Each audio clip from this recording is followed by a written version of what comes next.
from a family of seamstresses on both sides. My aunts can tailor and craft with the best of them. Grandma could remove a stain from anything.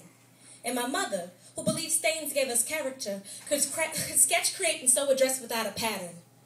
Sewing was the only thing the two sides of my family had in common.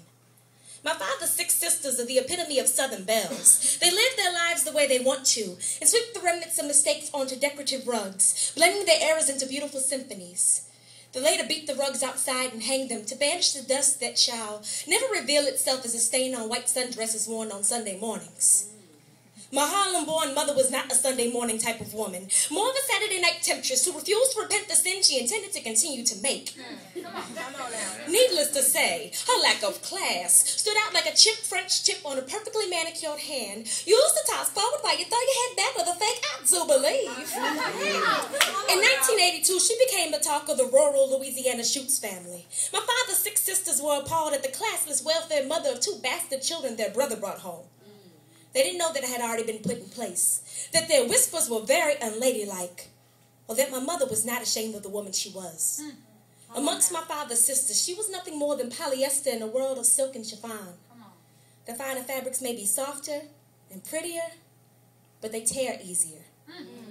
Still, Grandma used only the latter 2 fabrics to craft her 6 daughters' dresses for every occasion. So she was taken aback when Aunt Georgia never requested a wedding gown.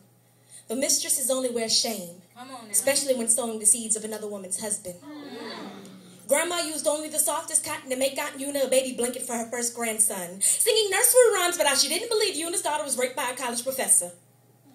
Aunt Barbara proudly wore a chiffon dress crafted at the hands of her mother to marry an adulterous man who would teach her embezzlement and forgery. The other 3 girls followed suit, hiding shortcomings behind long, beautifully crocheted curtains, stained with the blood of Grandma's knit 1, pearl 2.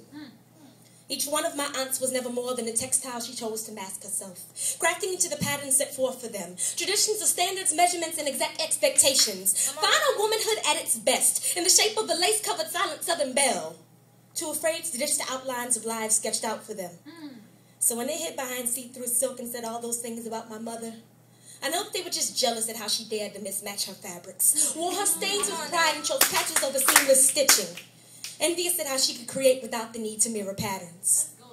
And now that I stand, a cross-stitched mesh of polyester and chiffon, I mimic only portions of laid-out patterns, and set forth to sketch the other halves in my mother's honor.